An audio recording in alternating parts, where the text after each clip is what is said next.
हूँ आप सभी का। आज के इस विशेषांक में हम जानेंगे गुप्त नवरात्रि के बारे में और सभी महत्वपूर्ण नवरात्रियों के साथ साथ इस नवरात्रि की भी बहुत ज़्यादा महिमा है, क्योंकि माघ मास में पड़ती है और इस बार विशेष कुंभ के साथ साथ ये नवरात्रि पड़ रही है।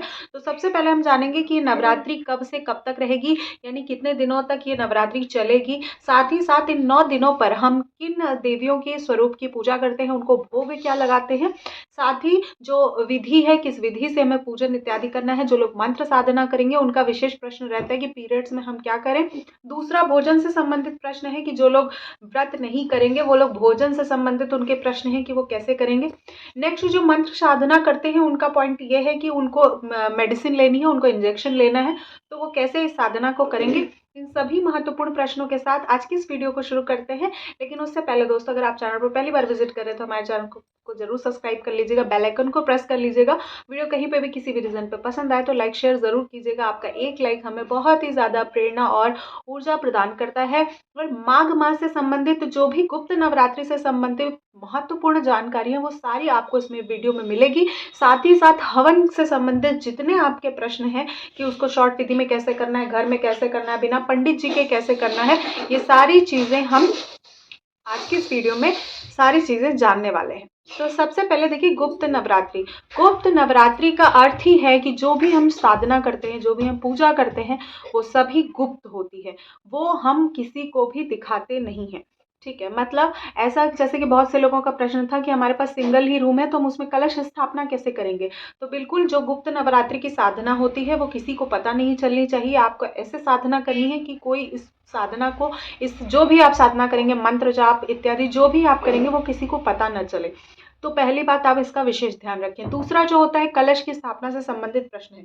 तो देखिए जो लोग अगर घर में रह के गुप्त तरीके से अगर मंत्र साधना करना चाहते हैं तो वो अगर वो कलश स्थापना करने में बिल्कुल है कि हम कलश स्थापना कर सकते हैं और किसी को पता ना चले तो वो कलश स्थापना कर सकते हैं, अन्यथा आपको कलश स्थापना करने की जरूरत नहीं है। जो लोग कलश स्थापना नहीं कर पाएंगे वो देवालय में जाकर मंत्र साधना कर सकते हैं। देवालय का मतलब कोई भी जो शक्तिपीठ होती है, 52 शक्तिपीठ है, वो 51 शक्तिपीठ है, उनमें से जो भी आपकी शक्तिपीठ में आपकी आस्था हो, आपके आसपास हो, वहां पर जाकर आप मंत्र सिद्धि कर सकते हैं। विशेषतर गुप्त नवरात्रियों में कलश स्थापना की बजाय जो साधना है उस पर ध्यान दिया जाता है। जो 2 हमारी नवरात्रियां हैं वो उत्सव की नवरात्रियां हैं, और जो ये नवरात्रियां हैं जो गुप्त नवरात्रि पड़ती है, आषाढ़ और माघ की नवरात्रियां होती हैं, ये विशेषकर साधना की, पूर्ण रूप से साधना की नवरात्रियां हैं। तो आप विशेष इन जगहों पर बैठकर आप साधना कर सकते हैं। अगर आप चाहें, लक्ष्मी की कामना है तो पीपल के वृक्ष के नीचे आप अपनी साधना कर सकते हैं। अब आइए महत्वपूर्ण चीजों को समझते हैं। देखिए 9 दिनों तक, यानी कि 30 जनवरी से लेके 7 फरवरी तक हमारा गुप्त नवरात्र का समय चलेगा और ये बहुत ही महत्वपूर्ण दिनों में से एक है। जो लोग व्रत नहीं करना चाहते, जो लोग नहीं करते हैं गुप्त नवरात्रि का, केवल शारदीय और चैत्र नवरात्रि का पालन करते हैं, उनके लिए भी मैं बता दूं विशेष तांत्रिक साधनाएं की जाती हैं। इस स्थिति में आप किसी के घर का खाएं नहीं। अपने आसपास इन तरह की जो अप्राकृतिक चीजें होती हैं, जैसे ब्लैक मैजिक कहते हैं, वो बहुत ज्यादा प्रचंड रूप से होती हैं और बहुत ही हाई लेवल की होती हैं, फिर उनका काट नहीं हो पाता। तो इन सभी चीजों से आपको बच के रहना है। बाहर पर आप अपने आप को विशेषतर ध्यान रखें। और जो इसमें सबसे ज़्यादा स्ट्रॉन्ग पॉजिटिव पॉइंट होता है गुप्त नवरात्रि में इन सभी चीज़ों से बचने का, वो होता है हमारा देवी कवचम। जो सप्तशती पाठ में आपको कवचम पाठ दिया गया है वो बहुत ही ज़्यादा शक्तिशाली प्रभाव दिखाता है। ऋतु परिवर्तन होता है और जितनी प्रकार की नकारात्मक शक्तियाँ होती हैं उनसे बचने का ये सबसे सबसे सरल और सबसे एकदम यकीन मानिएगा बहुत ही अच्छा पाठ है। तो आप इसको आराम से कर सकते हैं। जो लोग व्रत नहीं रह रहे हैं, जो लोग पूजा पाठ नहीं कर रहे हैं, उनके लिए भी मैं बता दूं कि ये सबसे आसान तरीका है। शक्ति पाठ आप कर लीजिए और सप्तशती में आपको बहुत आराम से कवच पाठ मिल जाएगा, आप उसको पढ़ लीजिए। कवच जो होता है और सिद्धि कुंजिका का जो पाठ होता है वो आप निश्चित समय काल में ही कीजिए। इस बात का ध्यान रखिए कि उस समय राहु काल ना हो और उसी समय आप देवी कवचम का पाठ करिए जब आप शुरू कर रहे हो। बाकी आप अगर आप 3 बार 4 बार 7 बार करते हैं कवच का पाठ तो उसमें कोई दिक्कत नहीं है, आप उसको अपने हिसाब से एडजस्ट कर सकते हैं कि अगर वो राहु काल में पड़ रहा है तो कोई दिक्कत नहीं है। लेकिन आपका पहला जो होना चाहिए, जब आप स्थान ग्रहण कर रहे हो, जब संकल्प कर रहे हो, तो उस समय राहु काल ना हो, इस बात का विशेष ध्यान रखेंगे। नेक्स्ट जो बात आती है, जो हमारी नवरात्रियाँ होती हैं। नवरात्रियों में जो 10 दिन जो 9 दिन पूजा होती है, वो 10 महाविद्याओं की पूजा होती है। सबसे पहला दिन जो होता है वो माता काली को समर्पित होता है। ये 10 महाविद्याओं में से एक है। सबसे पहले माता काली की पूजा की जाती है। दूसरे दिन हम त्रिपुर सुंदरी दूसरे दिन हम माता तारा की पूजा करते हैं। तीसरे दिन हम माता त्रिपुर सुंदरी की पूजा करते हैं। चौथे दिन हम माता भुवनेश्वरी की पूजा करते हैं। पांचवें दिन हम माता छिन्नमस्त हस्ता की पूजा करते हैं। और उसी दिन हम बसंत पंचमी का पर्व भी मनाएंगे, यानी कि माता सरस्वती की भी पूजा करेंगे। उसके बाद छठवें दिन हम त्रिपुर सुंदरी की पूजा करते हैं। सातवें दिन भूमावती देवी की पूजा करते हैं। भूमावती माता, भूमावती जो धूमावती भी बहुत से लोग बोलते हैं, हमारे यहाँ भूमावती बोलते थे। धूमावती माता जो होती है वो माता पार्वती का ही वैधव्य रूप है, तो उसी रूप की पूजा की जाती है। 10 महाविद्याओं में से एक है। उसके बाद 8वें दिन हम माता बंगला मुखी देवी की पूजा करते हैं। 9वें दिन हम मातांगी देवी की पूजा करते हैं और 10वें दिन माता कमला देवी की पूजा करते हैं। तो इस तरह से हम 10 दिन नवरात्रि के हम 10 महाविद्या की पूजा करेंगे। तो देखिए पहला दिन जो पड़ेगा वो पड़ रहा है 30 जनवरी को। और पहले दिन जो कलश स्थापना जो लोग करना चाहते हैं वो लोग 30 जनवरी को ही कलश स्थापना करेंगे। और उनका जो मुहूर्त रहेगा वो आप नोट कर लीजिए। मुहूर्त रहेगा आपका सुबह 7:11 से लेकर 10:46 के बीच में आप कलश स्थापना कर सकते हैं। जो 30 तारीख को रहेगा वो पहला दिन रहेगा। फिर उसके बाद जो दूसरा दिन रहेगा वो 31 तारीख को रहेगा। और दूसरे दिन आपको, जैसा कि मैंने बताया, माता तारा के स्वरूप की पूजा करनी है। उसके बाद स्वरूप की पूजा करनी है। माता तारा का 10 महाविद्याओं में से एक है और माता तारा का ही अवतार माना जाता है भगवान रामचंद्र को। तो आप देख लीजिएगा आप किस देवी की साधना करना चाहते हैं और किनके निमित्त आप पाठ करना चाहते हैं, उनके निमित्त आप मंत्र जाप भी कर सकते हैं। नेक्स्ट जो आता है वो आता है तीसरा दिन आता है हमारा 1 फरवरी को। चौथा दिन आता है हमारा 2 फरवरी को। और पांचवा और छठवां दिन ऑलमोस्ट एक पड़ रहा है और वो पड़ रहा है 3 फरवरी को, सोमवार को। और उसमें बहुत सारे लोगों का डाउट है कि वसंत पंचमी हम किस दिन मनाएंगे। तो आप हमारे वसंत पंचमी वाले वीडियो को भी चेकआउट कर सकते हैं। और साथ ही साथ दोस्तों, अगर आपको वीडियो में दी गई जानकारी पसंद आ रही हो तो वीडियो को लाइक शेयर जरूर कीजिएगा। और चैनल पर पहली बार विजिट कर रहे हैं तो सब्सक्राइब जरूर कीजिएगा। तो पांचवें और छठवें दिन के लिए कन्फ्यूजन है, तो 3 फरवरी को हम पांचवें दिन यानी कि माता छिन्नमस्ता हस्ता की पूजा करेंगे। उसके बाद हमारा जो सातवां दिन है वो 4 फरवरी को होगा। 8वां जो दिन होगा वो होगा हमारा 5 फरवरी को। 9वां दिन जो होगा वो हमारा 6 फरवरी को होगा। और 10वां दिन जो होगा वो 7 फरवरी को होगा। इसी क्रम में देवी का आप भोग भी नोट कर सकते हैं। पहले दिन जब हम माता काली की पूजा करेंगे तो वो पहले दिन हम भोग लगाएंगे। घी से बनी कोई भी चीज़ का आप भोग लगा सकते हैं। घी का हलवा भोग लगा सकते हैं, या घी से बने कोई ड्राई फ्रूट्स हो गए, शुद्ध देसी घी का भोग लगाना होता है। दूसरे दिन माता तारा की पूजा की जाती है, तो उस दिन हम लोग दूध से बनी चीज़ों का भोग लगाते हैं। तो दूध से आप कोई भी मिठाई वगैरह बना के भोग लगा लीजिएगा। तीसरे दिन माता त्रिपुर सुंदरी के निमित्त पंचामृत का भोग लगाया जाता है। पंचामृत जो जैसे भी आपके यहाँ पर बनता हो आप बनाकर भोग लगा सकते हैं। उसके बाद चौथे दिन माता भुवनेश्वरी की पूजा की जाती है, तो उस दिन मालपुए का भोग लगाया जाता है। मालपुए का भोग। फिर 5वें दिन आपको माता छिन्नमस्ता के लिए केले का भोग लगाना है। उसके बाद 6वें दिन आपको गुड़ का भोग लगाना है माता त्रिपुर सुंदरी के निमित्त। उसके बाद 7वें दिन धूमावती देवी की पूजा की जाती है। माता के इस स्वरूप को हम मीठे पानी का भोग लगाते हैं। फिर उसके बाद 8वें दिन आप बंगला देवी के लिए नारियल के लड्डू बनवा सकते हैं। नारियल की पट्टियाँ बनती हैं, नारियल से संबंधित कोई भोग आप उनको चढ़ा सकते हैं।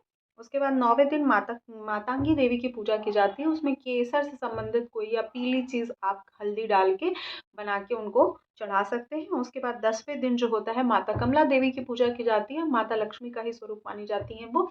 और माता कमला की जो पूजा होती है उसमें हम विशेषकर हलवा पूड़ी 10वें दिन जैसा हम भंडारे का भोजन करते हैं, चना वगैरह बना के, चना हो गया और पूरी हो गई, हलवा हो गया, ये सारी चीज़ें बनाते हैं। देखिए पहले दिन पे लोगों को प्रॉब्लम है कि 29 को करेंगे या 30 को करेंगे। तो 29 को जो है वो मुहूर्त आप देख लीजिए। 29 को जो शाम को प्रतिपदा तिथि लगेगी, 29 जनवरी 2025 को शाम को 6:06 पर प्रतिपदा तिथि लगेगी।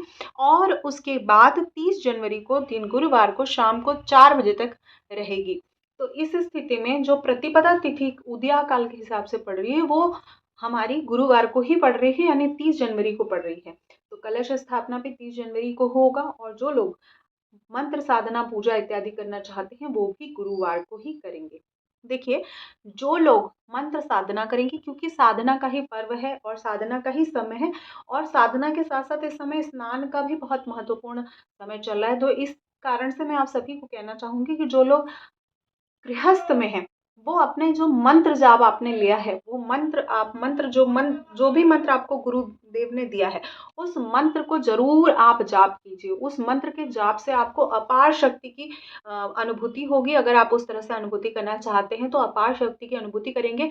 और जो भी मंत्र साधना करें, आपका एक निश्चित आसन होना चाहिए। पहले भी मैं बोल चुकी हूँ, कई लोगों का प्रश्न रहता है आसन चेंज कर सकते हैं। अगर हम ट्रैवल कर रहे हैं, हम कहीं जा रहे हैं, हम कहीं आ रहे हैं, तो जहाँ पर भी आप जा रहे हैं, आपका एक ही आसन होना चाहिए और उसको आपको लेके जाना है। वो आसन आपका कहीं से भी चेंज नहीं होना चाहिए। आसन हमेशा एक ही होता है, माला हमेशा एक ही होती है, गुरु मंत्र हमेशा एक ही होता है और उसी का मंत्र जाप करना होता है और वो आपका सिद्ध हो जाएगा।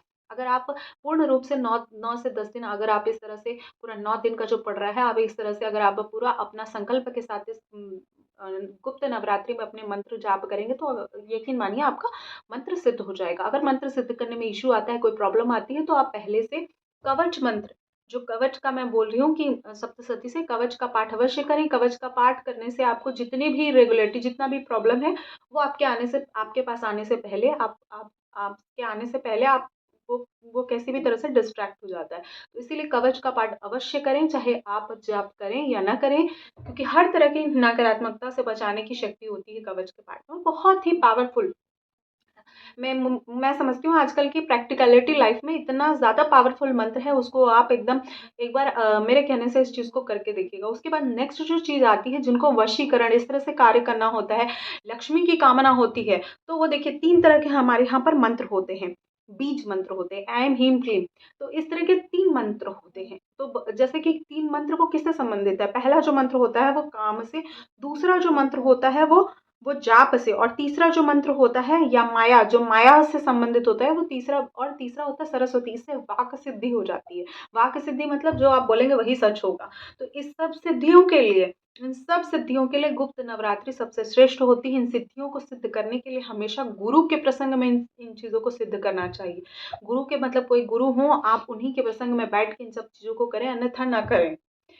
बिल्कुल, ये सारी जितनी भी सिद्धियाँ होती हैं, गुरु के निरीक्षण में ही की जाती हैं, और आप ये सुनिश्चित कर लें कि जिनके भी निरीक्षण में आप कर रहे हैं, वो ऑलरेडी योग्य होने चाहिए, वरना आजकल लोगों का दिखावा भी इस तरह का लोगों का रहता है, तो आप इस चीज़ को पहले से फिक्स कर लें।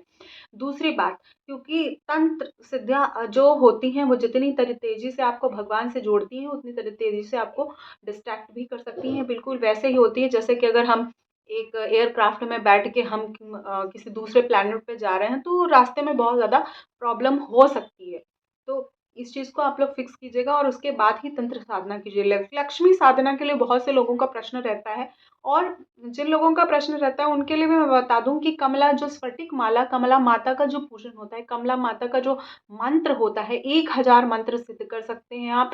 1000 मंत्र से माता का अभिषेक कर सकते हैं। इसके लिए आपको कुछ करना नहीं है, माता लक्ष्मी की ही मूर्ति ले लीजिएगा जो घर में आपके स्थापित हो, जो माता लक्ष्मी का श्री यंत्र हो, या चांदी के सिक्के पे बना आपका श्री यंत्र हो, आपका खानदानी श्री यंत्र हो, जो आपके घर में तिजोरी में रख के पूजन इत्यादि किया जाता हो, उनको ही आप लीजिए। और वो लाल सिंदूर होता है, लाल सिंदूर से ही आप माता के 1000 नाम लेते हुए उनके ऊपर सिंदूर डालते जाइए। आप कमल से भी कर सकते हैं इस चीज़ को, आप इसको गंगा जल से भी कर सकते हैं। आप इसको माता लक्ष्मी की पसंदीदा कोई भी चीज़ से कर सकते हैं, जैसे कि आप स्फटिक की माला से करना चाहते हैं तो स्फटिक की माला से भी कर सकते हैं।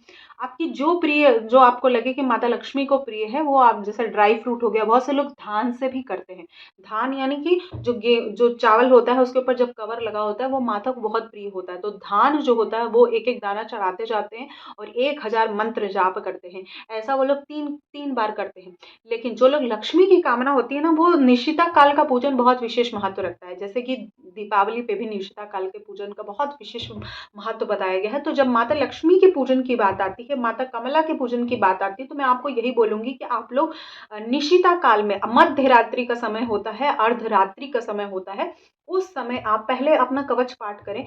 जो सप्तशती का कवच पाठ होता है उसको जरूर करें। जब मध्य रात्रि या निशिता काल में जब पूजन किया जाता है, तो कवच का हमेशा से सबसे पहले उसका मंत्र जाप किया जाता है, और उसी के ठीक बाद आप अपना मंत्र जाप शुरू कर सकते हैं। और जो मंत्र जाप या अभिषेक होगा या माता का जो भी पूजन होगा, उसका दशांश भाग जो है आपको हवन करना है। हवन आपको ज़रूर करना है। अगर आप लक्ष्मी की कामना से हवन कर रहे हैं, तो आप घी के साथ-साथ आप खीर से हवन अवश्य करेंगे। जितना भी हम जाप करते हैं किसी दूसरे के निमित्त, जैसे माता लक्ष्मी के निमित्त अगर हम कर रहे हैं और हमने मान लीजिए मंत्र मंत्र लिया हुआ है, गुरु मंत्र लिया है भगवान विष्णु का, और हम साधना माता लक्ष्मी की कर रहे हैं, माता कमला की कर रहे हैं, हमें किसी किसी कामना के निमित्त कर रहे हैं, या हमें वाक सिद्धि चाहिए, या हमें किसी को वशीकरण हमें करना है तो उसकी सिद्धि चाहिए। तो किसी सिद्धि से संबंधित अगर हम काम कर रहे होते हैं, तो हमें उसके लिए सबसे पहले अपने जो गुरु मंत्र होता है उनको हमेशा एक फिक्स अमाउंट में करना चाहिए। जैसे कि हम लोग के यहाँ पर गुरु जी, जैसे आपके गुरु आदेश करें वैसे करें। हमारे यहाँ पर जैसे गुरु जी आदेश करते थे, दशांश भाग को आपको अपने गुरु मंत्र को भी जाप करना है। अपने गुरु मंत्र का जाप अवश्य करें। अपने इष्ट को सबसे पहले पूजन करें। इवन अगर आपके इष्ट का मंदिर है आस-पास, तो वहाँ जाके पूजन करें और उसके बाद अपनी सिद्धि जो है शुरू करें। अपने कुल देवी का पूजन, अपने कुल देवता का पूजन, इनका पूजन किए बिना आप किसी भी तरह की सिद्धि को के लिए आगे ना बढ़ें। ठीक है? तो उसी क्रम में हवन भी जब आप कर रहे हैं, तो मंत्र जो आपका गुरु मंत्र है उनके लिए भी हवन कीजिए इत्यादि। अगर आपने गुरु मंत्र नहीं लिया है, तो किसी को गुरु मान लीजिए, किसी भी भगवान को गुरु मान लीजिए और उनका नाम जप कर लीजिए। उनका नाम जो है, जैसे कि 1 माला, 11 माला, 7 माला, 5 माला, जितना भी आप मंत्र जाप करना चाहें तो उनके निमित्त आप कर सकते हैं। ठीक है? वशीकरण जो इत्यादि जो भी आप क्रिया करना चाहते हैं, जैसे ह्रीम है, क्रीम है। क्रीम जो है, क्रीम इतना पावरफुल मंत्र है, अगर आप किसी मंत्र में इसको जोड़ दें, ह्रीम क्लीम, और तो उससे आप वशीकरण कर सकते हैं। लगभग 12 दिन की साधना है। नवरात्र के 2 दिन बाद तक चलती रहेगी, लेकिन 12 दिन के अंदर आप किसी को वशीकरण की शक्ति आ जाती है आपके अंदर। ठीक है? उसके बाद जैसे अगर श्री की कामना है, लक्ष्मी की कामना है, तो बहुत से लोग श्री का प्रयोग, श्रीम जो है, श्रीम अपने आप में माता लक्ष्मी का सबसे प्रिय शब्द है, श्रीम। श्रीम से आप किसी मंत्र में माता लक्ष्मी के मंत्र में ऐड करके और उसके बाद श्रीम से आप मंत्र जाप सिद्धि कर सकते हैं, तो आप लक्ष्मी को सिद्ध कर लेंगे। और ये लगभग 41 दिन का प्रोसीजर होता है। 41 दिन तक आप अखंड व्रत में रहते हैं। और क्योंकि महिलाएं जो होती हैं वो रजस्वला के पीरियड से गुजरती हैं, तो उनका बड़ा प्रश्न रहता है, तो उसके लिए मैं मत प्रश्न आपके ले लेती हूँ। देखिए, जो भी लोग मंत्र साधना करेंगे, तंत्र साधना करेंगे, जो भी लोग इत्यादि उस तरह का कार्य करेंगे, तो जब हमारे यहाँ पर एक संकल्प लेके आप बैठ जाते हैं, उसके बाद दुनिया की कोई भी चीज़ हो जाए, वो हिलना नहीं होता है वहाँ से। कुछ भी हो जाए, कुछ भी हो जाए, तो उसमें किसी की मृत्यु हो जाए, कुछ भी हो जाए, उसमें आपको हिलना नहीं है।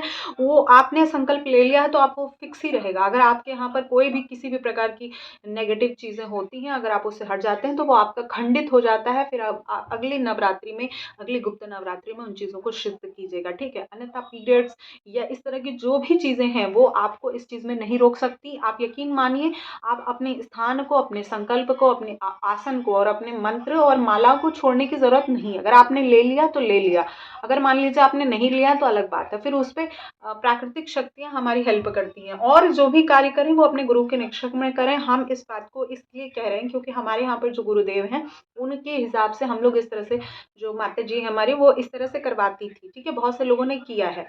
तो वहाँ पर ये पंचकर्म जो फिजिकल बॉडी की एक्टिविटी होती है, कि बुखार हो गया, कमर दर्द हो रहा है, पेट दर्द हो रहा है, ये सारी चीज़ें, किसी भी प्रकार से लूज मोशन हो रहा है, तो लूज मोशन हो, लेकिन आप आसन नहीं छोड़ सकते। तो दिक्कत ये है कि इसीलिए इन साधनाओं को बहुत कठिन, बहुत दुर्लभ और बहुत ही शक्तिशाली बताया गया है, कि ईश्वरीय शक्ति जो आपको इतनी शक्तियाँ प्रदान करेंगे, फिर वो आपकी हर तरह से परीक्षा भी लेंगे। और क्योंकि नवरात्रि है, जो भी है वो अलग लेवल की परीक्षाएँ होती हैं और आपको देना भी पड़ता है। इसीलिए कहा जाता है कि जब भी आप साधना करें, वो गुरु के निरीक्षण में ही करें। तो इस तरह से विशेष मैं आपको बताना चाहती हूँ, और इन चीज़ों का ध्यान रखें। जो लोग गुरु के बिना, मान लीजिए श्री की कामना है, लक्ष्मी की कामना है, सरस्वती माता की साधना करना चाहते हैं, देवी के सिंपल स्वरूप के त्रिपुर सुंदरी की साधना करना चाहते हैं, या माता भुवनेश्वरी, माता तारा की पूजा करना चाहते हैं, तो वो लोग क्या करेंगे, नॉर्मली आप लोग पूजन कर लीजिए। नॉर्मली पूजन करने के बाद नॉर्मल आप जो है माला जाप करें। अगर बीच में आपका पीरियड्स आता है, तो आप उस समय अपने आसन को छोड़कर आप वैसे कर लें। जब अगर आप गुरु के निरीक्षण में कर रहे हैं तब आपको कोई भी चीज़ देखने की ज़रूरत नहीं है। आप आराम से तंत्र साधना में जब गुरु के निरीक्षण होता है तो आप अपने हिस उन वो खुद ही आपको अपने हिसाब से कराएँगे, ठीक है? तो आप इन चीज़ों को देख लीजिए। जब आप घर में बैठ के बिना गुरु के निरीक्षण के कर रहे हैं तो आप इस बात का ध्यान रखें कि अगर 5वें दिन आपको रजस्वला की डेट है तो 5 दिन से पहले आपकी तंत्र साधना खत्म हो जानी चाहिए, ठीक है? नेक्स्ट जो पॉइंट आता है वो गुप्त नवरात्रि में एक बहुत इंपॉर्टेंट बात होती है कि ये जो भी साधना आप करेंगे वो किसी को भी पता नहीं चलनी चाहिए। तो इसलिए इसमें नवरात्रि में जो 9 कन्याएँ खिलाई जाती हैं वो भी गुप्त रखा जाता है। 10वें दिन के बाद ही आपको कन्या पूजन करना है और जो कन्या पूजन आप करेंगे वो भी गुप्त होना चाहिए। कन्याओं को भी पता नहीं चलना चाहिए कि आपने पूजन किया इत्यादि, आप भोजन करा रहे हैं। तो आप उनको गिफ्ट दे सकते हैं, पैसे दे सकते हैं गुप्त रूप से और उसी दिन देना है। बहुत से लोग पूछते हैं कि अच्छा आप कल व्रत रखे थे तो परसों हम दान कर सकते हैं? नहीं दान कर सकते। जिस दिन आपने दान निकाला है उसी दिन आप तुरंत दान कर दीजिए। वरना जैसे बैंक में लोन ले तो इंटरेस्ट बढ़ता जाता है, वैसे ही हम जब किसी और का दान का सामान अगर हम घर में लेते हैं तो वो इंटरेस्ट के साथ बढ़ता जाता है। तो इसीलिए वो लोग क्या करते हैं, तुरंत दान करते हैं। स्नान दान किस लिए कहा गया? इसीलिए कहा गया जैसे आप स्नान करिए तुरंत दान कर दीजिए। तो दान का मतलब ही यही है। और व्रत को पूर्ण भी तभी माना जाता है, एक सूर्योदय से दूसरे सूर्योदय के बीच का समय दिया जाता है, क्योंकि अगले सूर्योदय पे लोग स्नान करने जाएँगे तो दान भी करेंगे। तो स्नान दान की बहुत महिमा बताई गई है और इसीलिए मैं आपको बोलना चाह रही हूँ, क्योंकि 144 वर्ष बाद महाकुंभ का संयोग में ये गुप्त नवरात्रि बहुत ही पावरफुल है। सिंपल मंत्रों के साथ आप जाप कर सकते हैं। हवन इत्यादि की डिटेल वीडियो चैनल पे अपलोड है, आप उसको चेकआउट भी कर सकते हैं। और आने वाली वीडियोज़ में मैं आप सभी के साथ शेयर भी करूँगी, तो प्लीज़ हमारे चैनल को सब्सक्राइब कर लें। वीडियो कहीं पे भी किसी भी रीज़न पे पसंद आए तो लाइक शेयर ज़रूर करें। मिलती हूँ उसी प्रकार की नेक्स्ट वीडियो में। आप सभी के ऊपर माता रानी की कृपा बनी रहे। जो लोग वैष्णो देवी यात्रा के लिए जाने वाले हैं, उन सभी को मेरी तरफ से बहुत अग्रिम शुभकामनाएँ। आप सभी की यात्रा मंगलमय हो और जो लोग प्रयाग भी जा रहे हैं उनको भी बहुत ढेर सारी शुभकामनाएँ। माघ मास के शुक्ल पक्ष के स्नान इत्यादि के नियम मेरे चैनल पर अपलोड है, आप उसको चेकआउट कर सकते हैं। आप सभी को महानवरात्रि की बहुत ढेर सारी शुभकामनाएँ, गुप्त नवरात्रि की बहुत ढेर सारी शुभकामनाएँ, मंगल